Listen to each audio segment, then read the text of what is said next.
اعوذ باللہ من الشیطان الرجیم بسم اللہ الرحمن الرحیم۔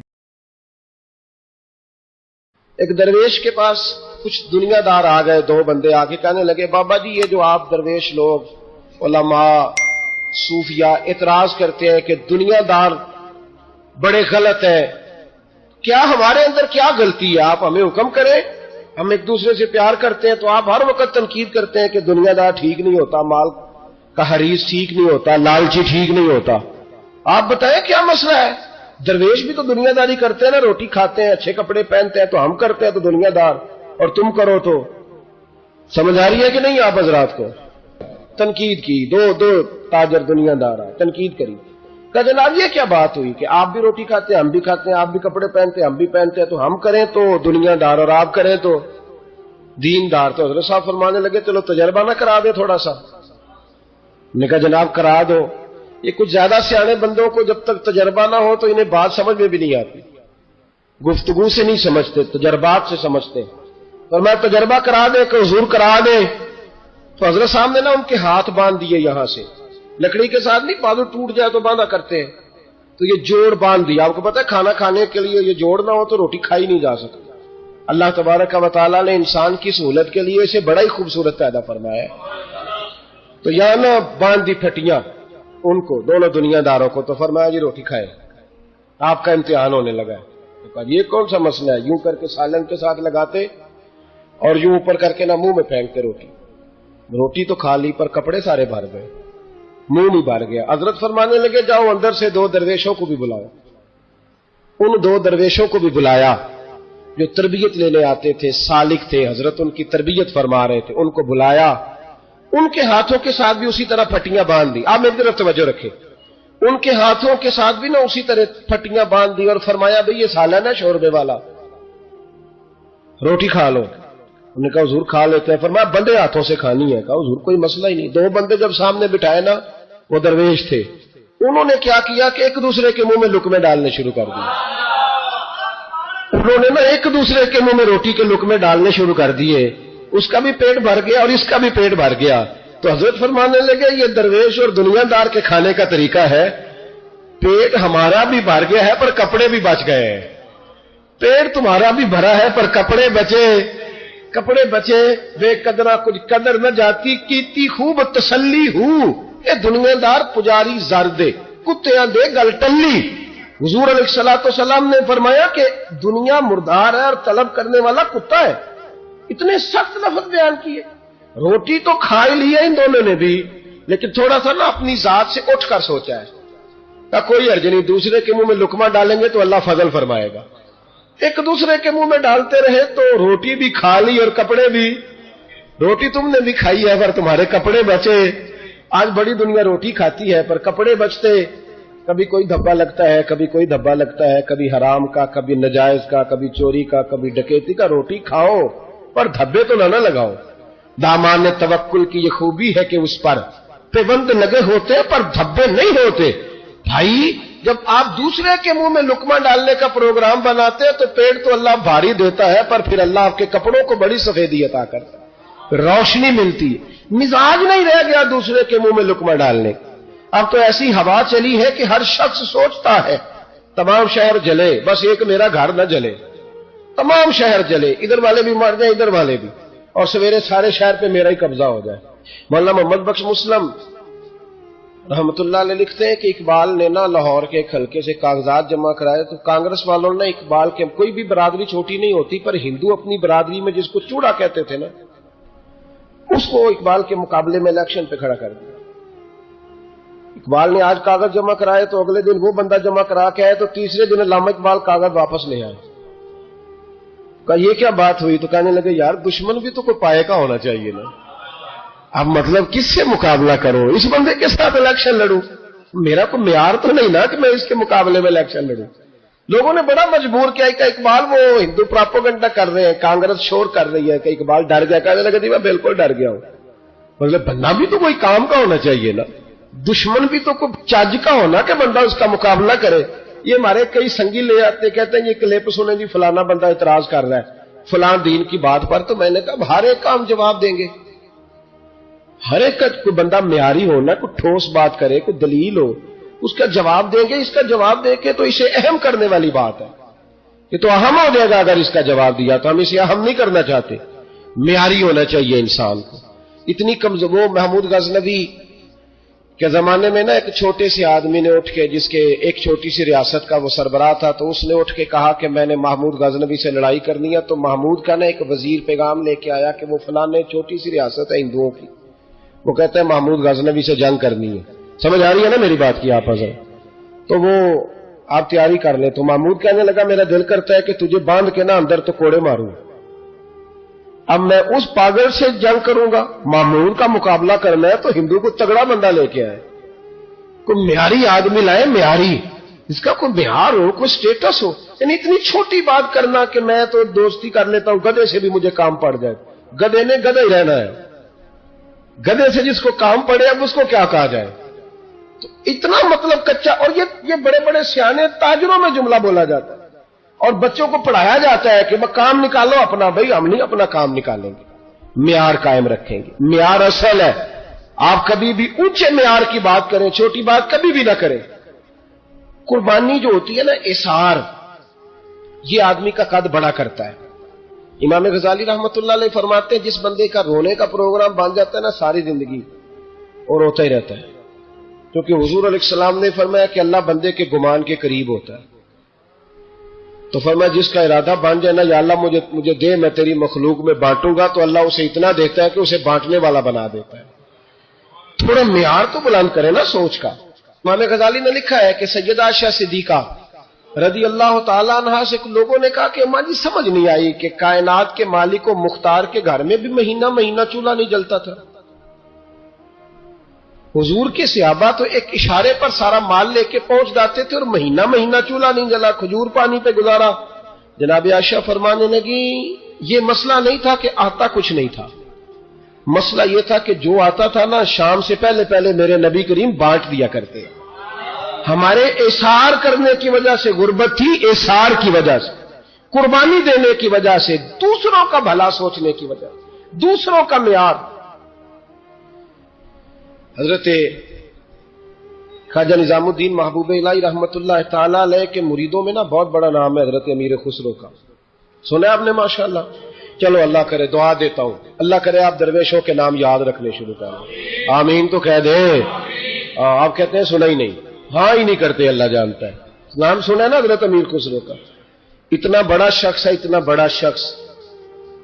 یہ واحد وہ مرید ہے اپنے مرشد کا. حالانکہ خلیفہ نہیں تھے، خلیفہ تو خواجہ نصیر الدین چراغ تھے، لیکن خواجہ نظام الدین فرمایا کرتے تھے میرا دل کرتا ہے کہ مجھے رب اجازت دے تو میں اسے اپنے ساتھ قبر میں بھی دفن کر لوں، قبر بھی اکٹھی ہو.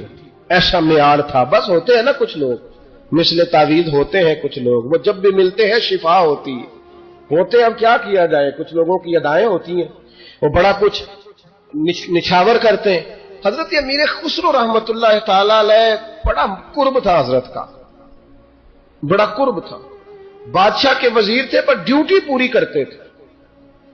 تو جب لوگ آ کے کہتے نا کہ کوئی کام ہے حضرت صاحب سے تو آپ ذرا سفارش کر دیں، تو فرماتے میری اتنی اوقات ہے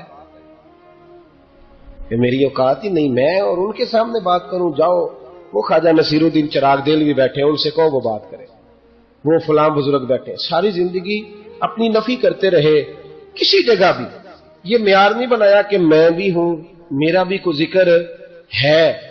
حضرت امیر خسرو رحمت اللہ علیہ سے کسی شخص نے ایک دفعہ پوچھا کہ حضور میرا مطلب ہے کہ انسان بات کر ہی لیتا ہے نا، نبی کریم بھی تو اللہ سے بات کریں گے نا اپنی امت کے لیے، تو جائز سفارش کو منع تھوڑی ہے، تو بات کر لینی چاہیے. اگر کوئی جائز ہو تو کیوں نہیں کرتے آپ؟ حضرت امیر خسرو فرمانے لگے کہ بات کرنا نا یہ خود پسندی ہے، یہ معیار ہے کہ میرا کوئی سٹیٹس ہے، تو میں چاہتا ہوں کہ میں یہاں سٹیٹس بھی دوسروں کا بناؤں، اپنا نہ بناؤں. میرا دل کرتا ہے کہ نصیر الدین چراغ دہلوی آگے لگ جائے، میرا دل کرتا ہے کہ وہ فلانا درویش آگے، میرا دل کرتا ہے. جب یہ بات خواجہ نظام الدین صاحب تک پہنچی تو فرمایا اب تمہیں سمجھ آئی ہے، جو دوسروں کا معیار بناتے رہتے ہیں ان کا معیار خود بخود بن جایا کرتا ہے. جو دوسروں کا قد اونچا کرتے رہتے ہیں ان کا قد اللہ خود بخود اونچا کرتا ہے. میرے بھائی تھوڑا سا نا اٹھ کے سوچے، ذات سے اٹھ کے سوچے.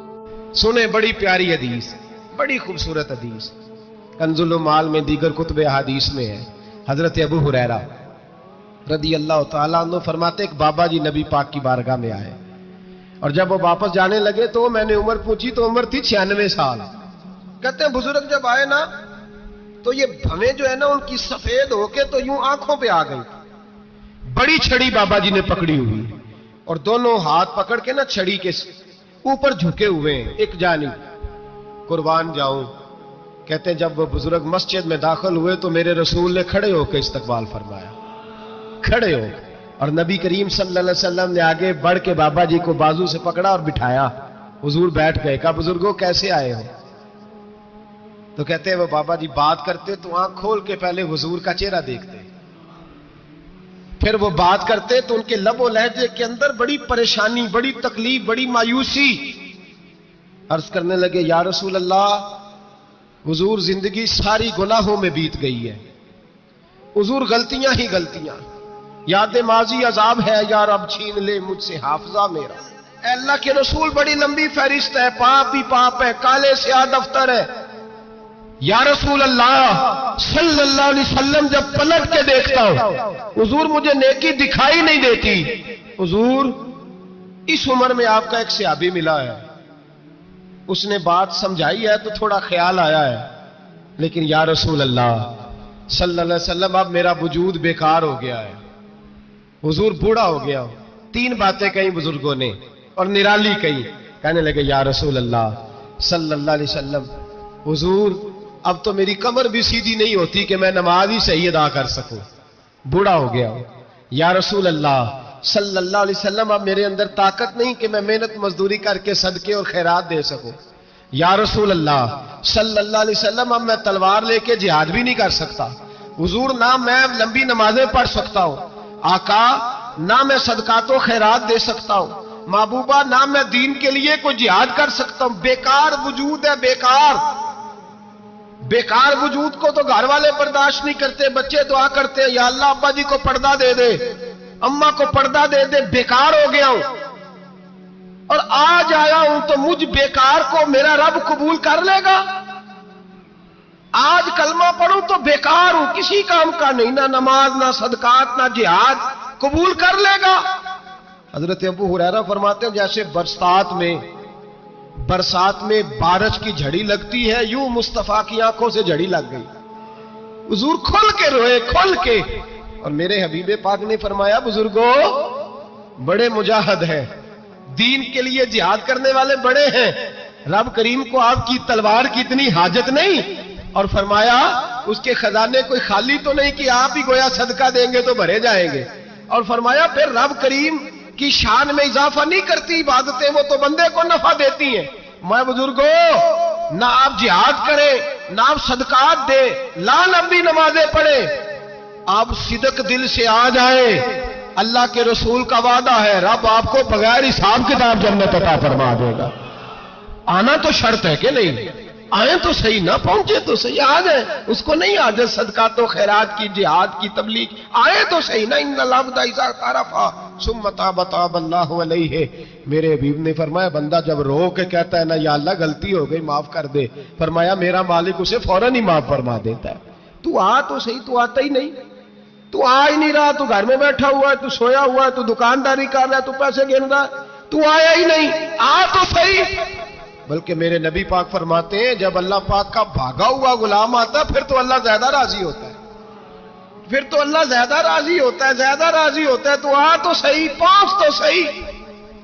بلکہ صوفیاء تو اور بات کرتے ہیں, وہ کہتے ہیں تو کبھی بھول کے بھی رب رب کرے تو اللہ تو اسے بھی قبول کر لیتا ہے, بھول کے. ملا رومی کہتے ہیں بنی اسرائیل کا بندہ ہے, صنم پتھر کو کہتے ہیں, بت کو کہتے ہیں, بت کے سامنے کھڑا ہے اور ساری رات کہتا ہے یا صنم یا صنم یا صنم, اے پتھر اے بت, ساری رات پکارتا رہا.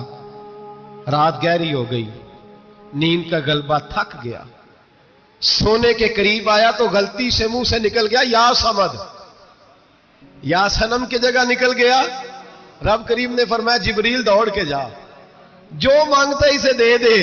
حضرت جبریل عرض کرتے ہیں مولا بھول کے تیرا نام لے رہا ہے, بھول کے لے رہا ہے. تو رب کریم نے فرمایا چل نام تو میرا ہی لے رہا ہے نا، میرا لے رہا ہے نا یا اللہ. وہ اللہ کریم نے فرمایا جھوٹے کے سامنے ساری رات کا کھڑا ہے، ساری رات کا پکار رہا ہے، اسے کچھ نہیں ملا تو سچے کا نام لیا ہے. اگر میں بھی کچھ نہ دوں اور بت میں اور مجھ میں فرق کیا رہ جائے گا؟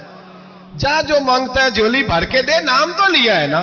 او بھائی تو بہانا تو بنانا، او آ تو صحیح نا، تو یہاں آ جا، پہنچ جا، آ جا، بس بیٹھ جا، اس کی بارگاہ ناز میں حاضر تو ہونا. تجھے فرصت ہی نہیں. تو یاروں کے لیے ٹائم نکالتا ہے، بازاروں کے لیے ٹائم نکالتا ہے، گلیوں کے لیے ٹائم نکالتا ہے، چوکوں چوراہوں کے لیے ٹائم نکالتا ہے، ہفتے میں ایک دن ہوٹلنگ کے لیے بھی جاتا ہے، لیکن کبھی چھپ کے 2 نفلوں کی تجھے توفیق نہیں ہوتی. اور میں کئی دفعہ کہہ چکا ہوں، جس بندے کو بغیر عبادت کے رزق زیادہ ملنے لگ جائے اس پر آزمائش ہوتی ہے رب کریم کی. اللہ فرماتا ہے اس کو پیسے دو، اسے آنے نہ دینا، اس کو چل پیسے دوڑ جا.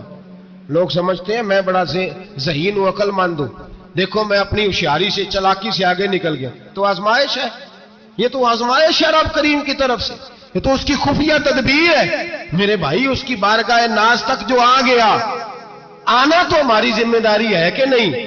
پھر اس کی رحمت آگے بڑھ کے استقبال کر لیتی ہے، پھر اللہ کا فضل اس کو تھام لیتا ہے اس بندے کو. اور خدا کی رحمت کتنی زیادہ ہے. میرے حبیب کریم سید عالم صلی اللہ علیہ وسلم نے فرمایا اللہ نے اپنی رحمت کے 100 حصے کیے. حضور فرماتے ہیں ایک حصہ اللہ نے دنیا میں نازل کیا ہے. کتنا؟ ایک حصہ. فرمایا یہ جو ماں بیٹے سے پیار کرتی ہے، باپ بیٹے کے لیے مزدوری کرتا ہے، جو بہن بھائی کے لیے روتی ہے، یہ جو بیوی شوہر کے لیے دعا مانگتی ہے، یہ جو بچے ماں باپ سے پیار کرتے ہیں، فرمایا یہ اس ایک رحمت کا نتیجہ ہے، ایک رحمت کا نتیجہ. تو صحابہ کہنے لگے یا رسول اللہ وہ 99 کدھر ہے؟ نبی پاک نے فرمایا رب کریم نے سنبھالی ہوئی ہے، قیامت کے دن تمہیں عطا فرمائے گا. ابھی تو ایک نازل کی ہے. ابھی اللہ نے، ایک بزرگ تھے ہمیں تفسیر پڑھایا کرتے تھے، تفسیر کے استاد تھے. میں نے ان سے ایک دن کہا، میں نے کہا حضرت صاحب کچھ باتوں میں نا میں اڑ جاتا ہوں، میں اپنے آپ کو اتنا لائق نہیں سمجھتا، تو کہیں کہیں نا ذہن الجھ جاتا ہے، تو کبھی الجھ جاتا ہوں. ایک سوال کئی دنوں کا ہے، اصول تفسیر کا مسئلہ ہے، تو ذرا کچھ چیزیں ایسی ہوتی ہیں بزرگ کہتے ہیں جو کتابوں سے نہیں ملتی، صرف سینوں سے ملتی ہیں.